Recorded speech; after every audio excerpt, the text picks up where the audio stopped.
Hello, welcome back to the channel. In today's video I wanted to talk a little bit about travel photography and how you don't actually need to travel to be able to take great photos. I think whether we like to admit it or not, we're influenced by what we see on social media, and I think in this photography world, I think the photographers that I follow, and maybe most of you guys follow, they all live in these major cities such as London, New York, Tokyo, Paris, and sometimes we can feel like if we're not from there or we're not visiting these places to take photos, then our photos can come across boring. At least that's how I felt when I first started out in photography. But I think as you grow and become a better photographer, I think you start to understand that what's important is actually the art of noticing and mostly composition. That's what makes a great photo. Of course, lighting, colours, location, subject, these all add to a great photo as well, but I think the most important thing is composition and just, the art of noticing, capturing small details in your town or your neighbourhood that could be very interesting for someone across the other side of the world. And to be honest, to make a photo with a great composition, you don't really even need to leave the house.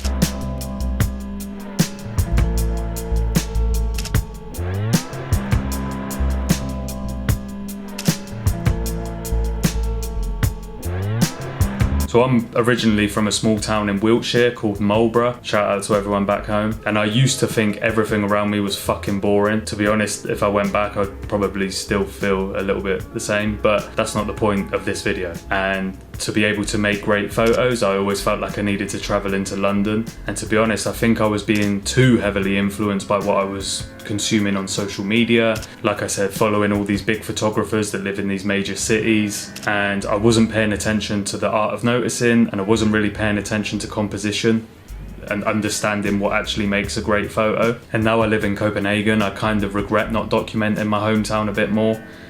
First of all, because it's nice to be able to show people where you're from, especially when you're out at the pub or whatever, getting into conversation, meeting new people. You can say, yeah, this is where I'm from, instead of just saying, yeah, like the packet of cigarettes, or yeah, pulling up Google. So I think there's something there for a little project down the line. And I get it, we all go through phases of being bored of what we're seeing every day, especially where we live. If you're leaving your house to go to work every day, it's like you're seeing the same people, you're seeing the same objects in the street, you're seeing maybe the same shitty weather. There can be loads of variables as to why you're feeling bored and why you don't really want to take photos. But I think this is the fine line between what makes a great photographer and kind of I don't want to say bad photographer, but someone who's maybe not as fully invested as a great photographer is. A good photographer or great photographer, whatever word you want to use, would be able to make their area or their neighbourhood or their hometown interesting to anyone because they understand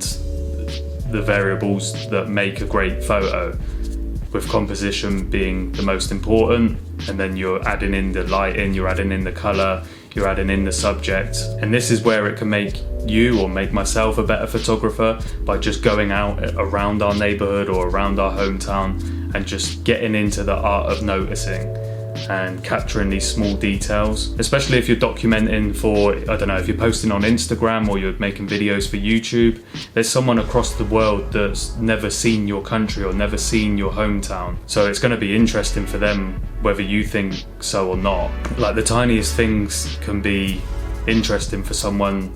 Like I'm here in Copenhagen, someone sat in, I don't know, Japan or Australia or something, they're going to be like, oh okay, that's a pretty cool place. The way the houses are built, they're going to look different. The types of cars that are on the roads, how an estate looks or how a neighbourhood looks, it's all going to be very different for someone else. So the aim of this video is to just get you out shooting and just trying to make your neighbourhood or your hometown interesting. I don't really want to go too deep and philosophical, but I've been trying to think of an analogy for documenting around your neighbourhood, and the best way, or the best one that I could think of is similar to boxing. So you can treat documenting your neighbourhood and your hometown as the sparring, the training, the reps, and then these big trips to Paris, London, Tokyo, New York or whatever can be the big fight. And so when you're going out with your camera every day around where you live and taking interesting photos there, that's just making you a better photographer for when you actually land in the big cities. everything around you will just be second nature. All the small details that you've been capturing back home will just be second nature to you, and it will just be easier to get better photos when you actually go traveling. Because I know there can be a lot of weight on our shoulders. I think we put a lot of pressure on ourselves, especially if we're going on an expensive trip to New York or wherever. There's pressure on you to be able to come home with great photos, and if you don't quite capture what you think is great, then there can be a huge adrenaline dump, and then photos just sit on your SD card for ages, and then you just end up in this kind of negative rut, and you can get a little bit disheartened or whatever. So all of the stuff that you do on a day-to-day basis is just going to make you a better photographer in the long run, and it's going to make your trips hopefully more successful. And this video is not to say don't go out and travel, don't waste your money. I highly recommend that you spend most of your money on traveling. I would rather you spend your money on travel than buying new cameras, lenses, filters or whatever. I think the experience of traveling outweighs buying a new camera by a mile.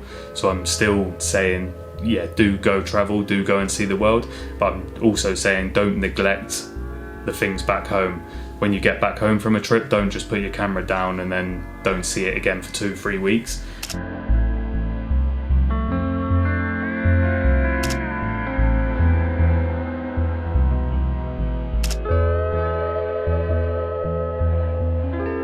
But I guess I just wanted to make this video for people who are maybe in a bit of a rut at the moment, or they're not feeling too inspired, and just go back to the basics. Like, just think, okay, I'm gonna go out today, just pick a color, start with a color. Think, okay, I'm gonna go and look for things that are red, and I'm just gonna go and photograph everything that I see that's red. And then maybe the next day or the next time that you go out, do blue, orange, just go through some of the colors just to get back into the routine of going out with the camera and shooting. I think that's the most important part. But I hope you found some value from this video. If you've made it this far into the video, then I'd love to know where you're from, where you're tuning in from, and what projects that you're working on. Leave a comment down below. I'd be super interested to hear about it. And thank you to the new recent subscribers that we've had. I've noticed a little peak, so welcome to the channel.